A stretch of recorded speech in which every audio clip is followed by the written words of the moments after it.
উপস্থিত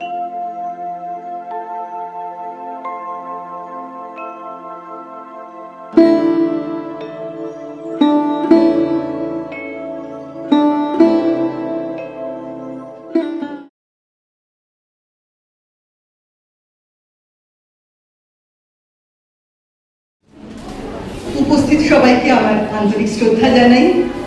ছোটদের অনেক অনেক ভালোবাসা। ওদের কবিতা শুনে না একদম ছোটবেলায় পৌঁছে গেছিলাম, তারপর আর সিরিয়াস কোনো কবিতা বলতে ইচ্ছে করছে না, যাই হোক কবিতায় টিকতে হবে। আমার নির্বাচনে আজ প্রথম কবিতা কবি দেবেশ ঠাকুরের বর্ডার বাউল।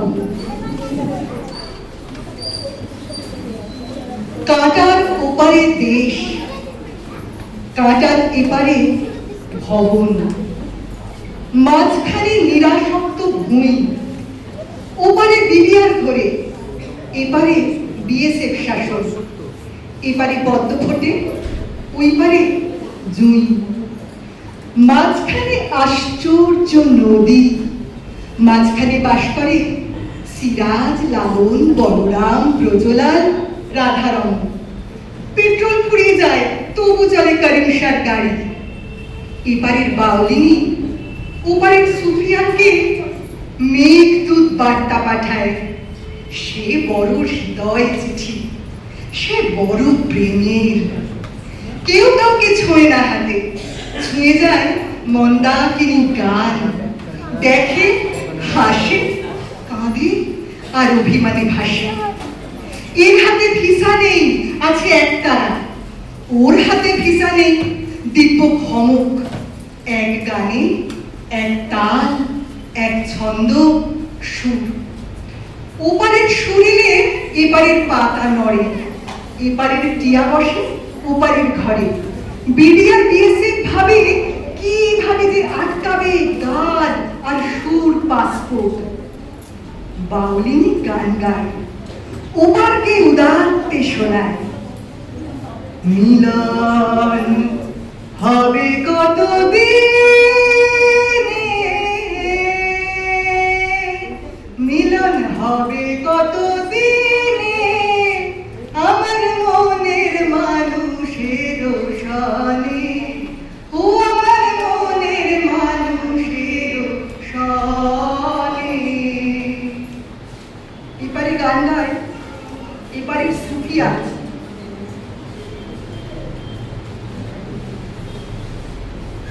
ওপারে দোতারাও বাজে, সুর ওঠে কেঁদে।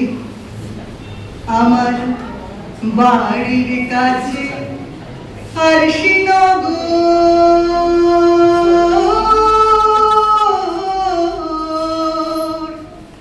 সেথায় পড়শি বসত করে আমি একদিনও না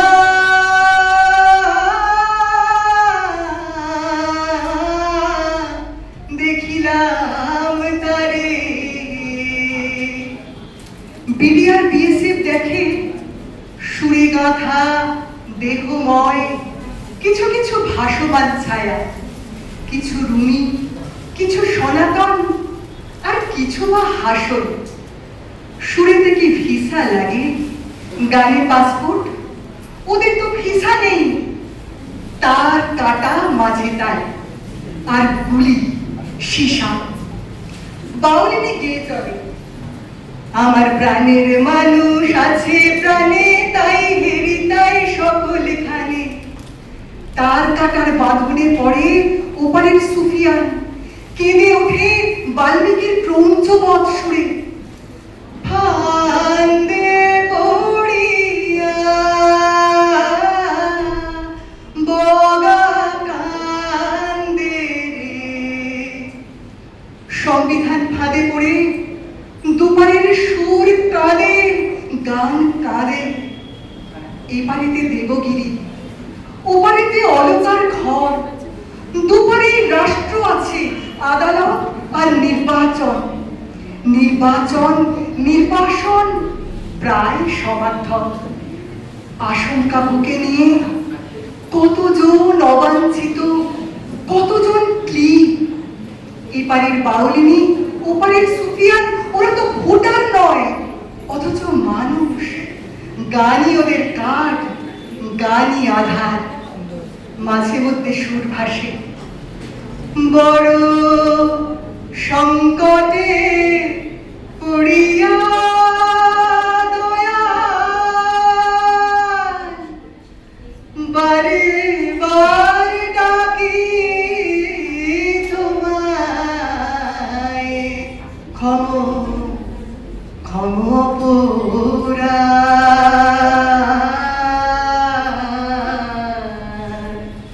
দুপারে বাঁধন খুলে প্রেম জাগে, কাছে পাওয়ার ব্যাকুলতা জাগে। দেহে কোনো ছোঁয়া পায় না, সুর পায় হৃদি। ওপারে বাংলা গান, এপারে বাংলা গান, মাঝে তার কাঁটা। আমার পরবর্তী নিবেদন স্বরচিত কবিতা বর্ষার অনুষঙ্গে দহন। মেঘের রঙে কাজল করিস হালকা টানে, সঙ্গে পরিস আসমানি রং রেশম শাড়ি।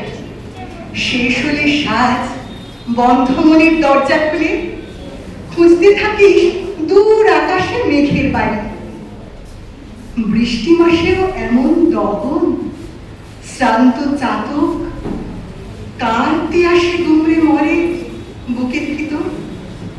শুষ্ক আশার ব্যর্থ আশার প্রদীপখানি তুলসী তলায় জ্বালিয়ে রাখে রাত থেকে ভোর। যে যায় সে তো ফেরার জন্য যায় না চলে, তার যার ওই পথের দিকে সমস্ত রাত তাকিয়ে থেকে দহন যে হয় তীব্রতর। আছড়ে পড়ে ঘূর্ণিঝড়ে সকল আঘাত। ও বৃষ্টি তুই আসবি কবে? এই হাহাকার চাতক চোখে নামায় যেন আধার কালো। অভিমানী মেঘ বলেছে তার চেনা পথ, সাবধানে তুই আগলে রাখিস দ্বীপের আলো।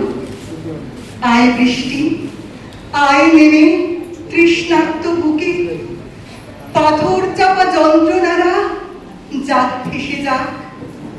প্রখর নিধাক অন্তে নামু শান্তির ঘুম। চাষির চোখে ধান রোপণের স্বপ্ন খনা। আয় ফিরে আয় ভিজিয়ে দে এই তপ্ত মাটি। হৃদয় নদীর দুকুল ভাষাক প্লাবন ধারা। সব হারিয়ে নিঃস্ব হলেও সুখ তাতে খুব।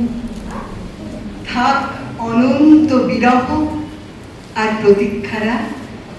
নমস্কার। বয়স ভেদে আমার শ্রদ্ধা, শুভেচ্ছা, স্নেহ, ভালোবাসা জানাই। আমি আমার কবিতাটা পাঠ করার আগে একটুখানি সময় চেয়ে নিচ্ছি। আমি যখন ক্লাস 5-এ পড়ি একটা ব্রতচারী সংঘে যেতাম। ব্রতচারী সংঘে একদিন বলা হলো যে 25শে বৈশাখ আবৃত্তি প্রতিযোগিতা হবে, হারিয়ে যাওয়া। তো তখন আমি আবৃত্তি কবিতা, আমি কবিতা বলতে শুধু পাঠ্য বইয়ে যা সেটাই পড়ি। বাড়িতে আমাকে দিদি শিখিয়ে দিল এভাবে বিশ্বকবি রবীন্দ্রনাথ ঠাকুরের হারিয়ে যাওয়া বলে শুরু করবি, পেছনে হাত দিবি, যাই হোক এইভাবে আমি বলতাম। তো কবিতা বলেছি, অনেক সাহস নিয়ে নাম দিয়েছিলাম, বলেছি অনেক সাহস নিয়ে। এবার প্রতিযোগিতার যখন ফল বেরোলো, মানে আমার কোনোদিন ওই মুহূর্তটা ভুলবো না। মানে ঘোষিত হলো প্রথম হয়েছে চম্পা ঘোষ।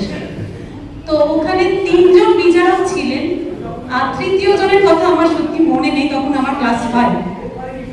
একজন ছিলেন আমার পরম শ্রদ্ধেয় ছবিদি, জানি না দিদির মনে আছে কিনা, দিদির মনে নেই। হ্যাঁ, আমি যখন ক্লাস 5-এ দিদি তখন মনে নেই। একজন ছিলেন ছবিদি, আর একজন ছিলেন তিনি বাবাকে এসে বলেছিলেন যে ওকে আমার কাছে দিন, আমি ওকে তৈরি করে দেব। তো তিনি তৈরি করার চেষ্টা করেছেন, আমি কতটা তৈরি হয়েছে আমি জানি না।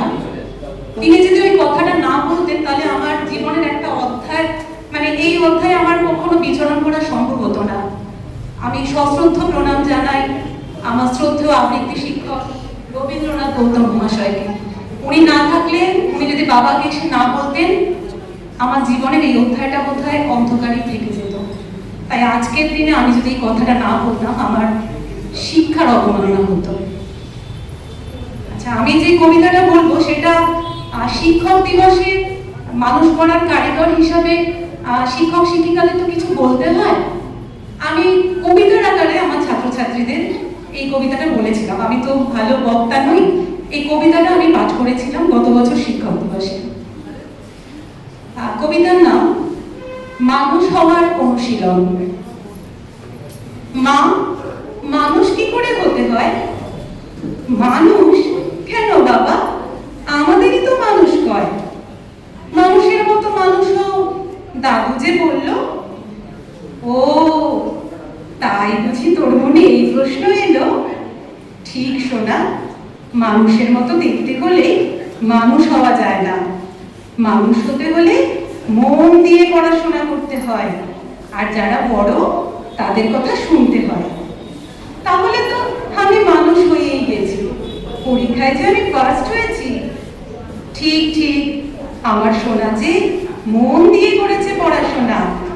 কিন্তু কিন্তু কি বলো না, যতই ভালো করে কর পড়াশোনা, শিক্ষাটা অনুভবে না নিলে মানুষ হওয়া যায় না।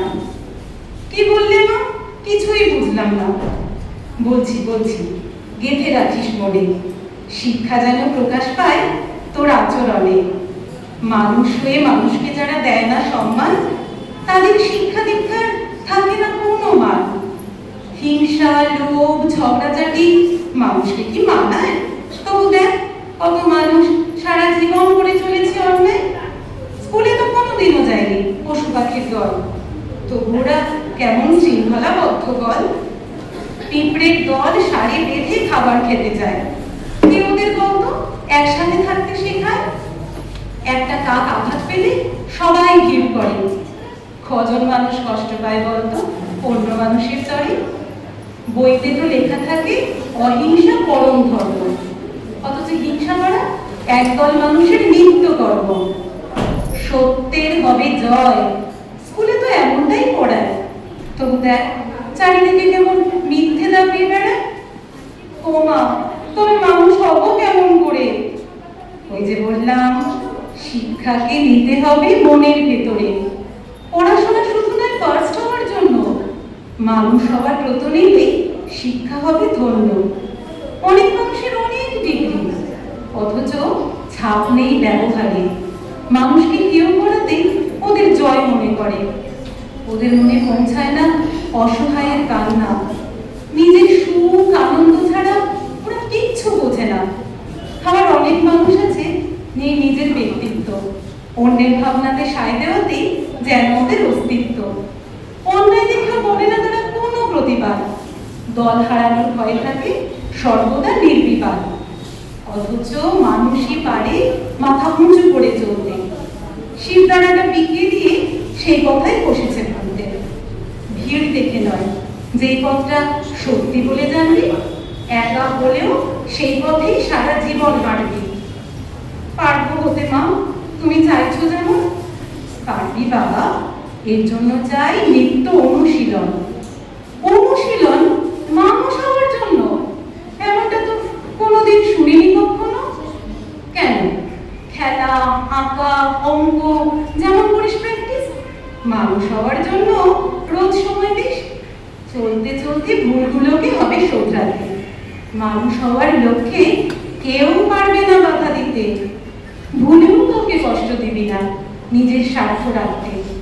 শিখিস পরের দুঃখে দুঃখ পেতে, পরের সুখে হাসতে। ছল অসৎকে কখনো বন্ধু ভাববি না, সততাতেই শক্তি পাবি, ভয় পাবি না। নিজের চোখে দেখবি, শুনবি নিজের কানে, বিবেকের কাছে ঠিক যা কিছু সঙ্গে রাখবি জীবনে। মানুষ হবই, মনে মনে কর এই মন্ত্রের উচ্চারণ। আজ থেকেই শুরু করতে হবে মানুষ হওয়ার অনুশীলন। কিরে, পারবি না? আজ থেকেই শুরু করতে হবে মানুষ হওয়ার অনুশীলন। ভালোবাসা জানিয়ে আমি আমার অনুষ্ঠান শুরু করছি। আমার প্রথম নিবেদন কবি শুভ দাশগুপ্তের কবিতা মেঘ বলল। মেঘ বলল, যাবি অনেক দূরের গেরুয়া নদী,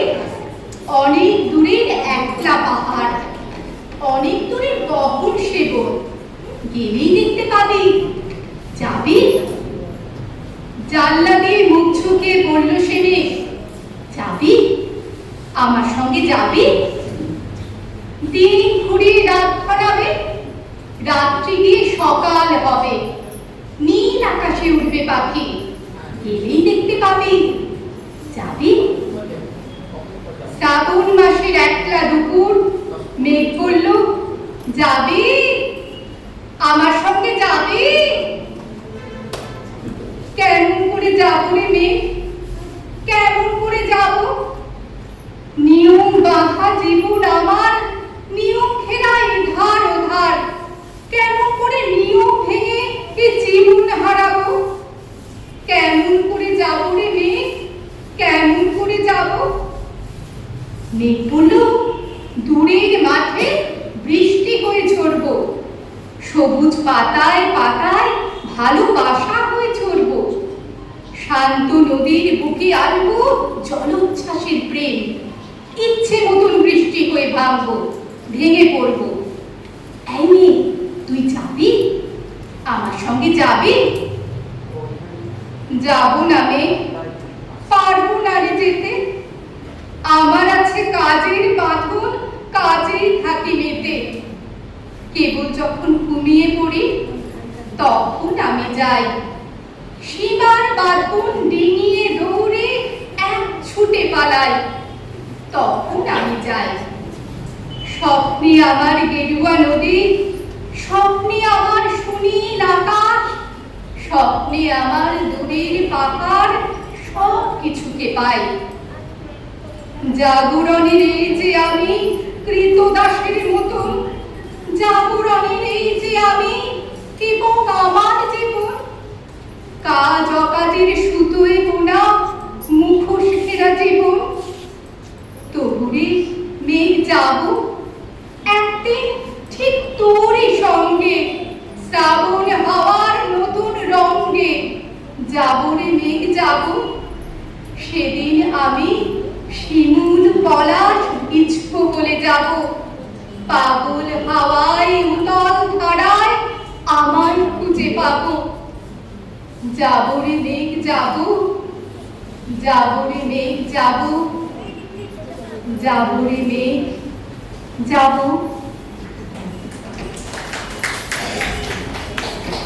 আমার পরবর্তী নিবেদন কবি ইন্দ্রাণী মণ্ডলের কবিতা যখন আমি বুড়ো হব। যখন আমি বুড়ো হব থাকবে আমার পাশে, সন্ধে হলে মুখোমুখি বসবো দুজন ঘাসে, জীবনের যত মিলাবো হিসেব, পাওয়া বা না পাওয়া, কোথায় গেল একটু ফাঁকে যা যা ছিল চাওয়া।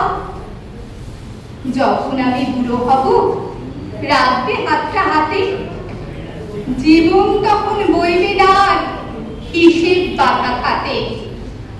হয়তো হবে ছন্দ পতন, বাজবে না আর সুর, এক তারাটার ছিড়বে যে তার বিষাদ সমুদ্র। হয়তো তখন অশক্ত হাত কাঁপবে থর থর, তোমার হাতটা থাকলে হাতে হারবে ভীষণ ঝড়। হয়তো তখন ক্লান্ত পা শ্লথ হয়েছে গতি, চোখের দৃষ্টি ক্ষীণ হয়েছে, কমছে মুখের জ্যোতি। হয়তো তখন নুচ্ছ দেহ, চামড়া গেছে ঝুলে, দরকারি সব কথাগুলো যাচ্ছে বেফাস গুলে। হয়তো তখন ধুকবে শরীর, কমবে গায়ের বল, জীবন মানে বুঝবো তখন পদ্ম পাতায় জল। যখন আমি বুড়ো হব আগলে রাখবে আমায়, যদি খরচ খাতায় নাম উঠে যায় কেউ না মাথা খামায়, তখন তুমি নিবে আমার পঙ্গু দেহের ভার, তোমার সাথে দেব পারে জীবন পারাবার। হয়তো তখন বুঝবো আমি এটাই ভালোবাসা, জীবন মরুর তপ্ত বুকে মরুর তানের ভাষা। হয়তো তখন বুঝবো আমি এটাই ভালোবাসা, জীবন মরুর তপ্ত বুকে মরুর তানের ভাষা।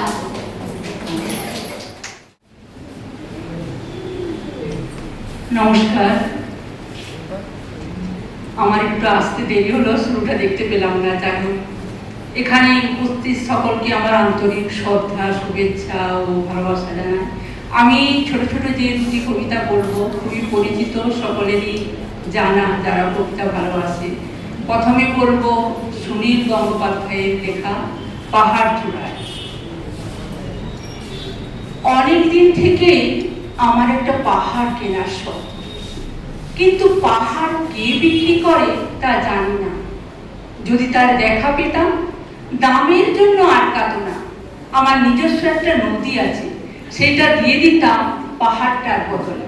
কে না জানি পাহাড়ের চেয়ে নদীর দামই বেশি, পাহাড় স্থানু, নদী বহমান। তবু আমি নদীর বদলে পাহাড়টাই কিনতাম, কারণ আমি ঠকতে চাই। নদীটাও অবশ্য কিনেছিলাম একটা দ্বীপের বিনিময়ে। ছেলেবেলায় আমার বেশ ছোট্টখাটো ছিমছাম একটা দ্বীপ ছিল, সেখানে অসংখ্য প্রজাপতি। শৈশবে দ্বীপটি ছিল আমার বড় প্রিয়। আমার যৌবনে দ্বীপটি আমার কাছে মাপে ছোট লাগলো। প্রবহমান ছিপছিপে তরুণী নদীটি বেশ পছন্দ হলো আমার। বন্ধুরা বলল, ওইটুকু একটা দ্বীপের বিনিময়ে এত বড় একটা নদী পেয়েছিস, খুব জিতেছিস তো মাইরি। তখন জয়ের আনন্দে আমি বিহ্বল হতাম। তখন সত্যি আমি ভালোবাসতাম নদীটিকে। নদী আমার অনেক প্রশ্নের উত্তর দিত, যেমন বলতো আজ সন্ধ্যেবেলা বৃষ্টি হবে কিনা। সে বলতো, আজ এখানে দক্ষিণ গরম হাওয়া, শুধু একটি ছোট্ট দ্বীপে বৃষ্টি। সে কি প্রবল বৃষ্টি, যেন একটা উৎসব। আমি সেই দ্বীপে আর যেতে পারি না। সে জানতো, সবাই জানে, শৈশবে আর ফেরা যায় না। এখন আমি একটা পাহাড় কিনতে চাই। সেই পাহাড়ের পায়ের কাছে থাকবে গহন অরণ্য। আমি সেই অরণ্য পার হয়ে যাব, একবারে চূড়ায়, রুক্ষ কঠিন চূড়ায়। মাথার খুব কাছে আকাশ, নিচে বিপুলা পৃথিবী, চরাচরে তীব্র নির্জনতা। আমার কণ্ঠস্বর সেখানে কেউ শুনতে পাবে না। আমি ঈশ্বর মানি না, তিনি আমার মাথার কাছে ঝুঁকে দাঁড়াবেন না। আমি শুধু 10 দিককে উদ্দেশ্য করে বলবো, প্রত্যেক মানুষই অহংকারী। এখানে আমি একা, এখানে আমার কোনো অহংকার নেই। এখানে জয়ী হবার বদলে ক্ষমা চাইতে ভালো লাগে। হে 10 দিক, আমি কোনো দোষ করিনি, আমাকে ক্ষমা করো। আমার পরবর্তী নিবেদন, যেহেতু 15ই আগস্ট খুব কাছাকাছি আসছে, সেই কথা মাথায় রেখে আমি শুভ দাশগুপ্তের আমি সুভাষ বলছি এই কবিতাটি বলার একটু চেষ্টা করব।